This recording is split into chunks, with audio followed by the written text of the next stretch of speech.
High, কেমন আছেন বন্ধুরা? আশা করি ভালো আছেন। নতুন একটি এপিসোডে আপনাদেরকে স্বাগত জানাচ্ছি। বন্ধুরা, আমি আপনাদের আজকে সবচেয়ে ইম্পর্টেন্ট একটা বিষয় নিয়ে কথা বলবো, সেটি হচ্ছে আর্টিফিশিয়াল ইন্টেলিজেন্স বা এআই। বন্ধুরা, বর্তমান সময়ে অনলাইন প্ল্যাটফর্মে যারা মিনিমাম কনসালটেশন দিয়ে থাকেন বা মিনিমাম এফোর্ট দিয়ে থাকেন, যারা অনলাইনে আর্নিং অথবা ফ্রিল্যান্সিং অথবা যে কোনো সেক্টরে, তাদের জন্য most demandable and powerful elements at this moment is AI. That means artificial intelligence is most powerful and very valuable nowadays.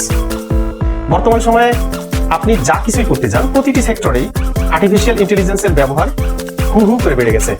যেমন আপনি web design, web development, graphics design, এছাড়াও আপনি লোকাল যে কোনো কাজ, যেমন আপনি আপনার অফিসের কোনো একটা ইনফরমেশন কালেক্ট অথবা আপনি চাচ্ছেন যে আপনার কোনো একটা ফাইল রেডি করবেন, অর্থাৎ আপনি আপনার দৈনন্দিন জীবনের যে কোনো প্রবলেমের ক্ষেত্রে আপনি আর্টিফিশিয়াল ইন্টেলিজেন্স বা এআই এর হেল্প নিয়ে কাজগুলো করতে পারেন। এআই বলতে আমি আসলে চ্যাটজিপিটি বা ডিপসিক বা জেমিনি এদেরকে বোঝাচ্ছি, বাট এরা প্রপার এআই না, এরা এআই এর একটা পার্ট। বাট আমরা কিন্তু ইনস্ট্যান্ট এআই বলতে এদেরকেই বুঝতেছি, সাধারণ মানুষে। বাট আমরা কিন্তু আমাদের একজন অ্যাসিস্ট্যান্ট হিসেবে এআইকে ব্যবহার করতে পারি, খুব সুন্দর।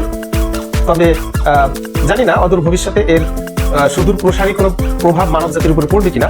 তবে এআই এই মুহূর্তে আমাদের সকলের জন্যই বলতে পারি এটা একটা আশীর্বাদ এবং সময় উপযোগী। তো সবারই উচিত এআই নিয়ে একটু ডিপলি আলোচনা, ঘাটাঘাটি করা বা এআই নিয়ে একটু গবেষণা করা। তাহলে সামনে আমাদের অনেক অনেক জটিল সমস্যার সমাধান খুব সহজেই করতে পারবো আমরা নিজেরাই।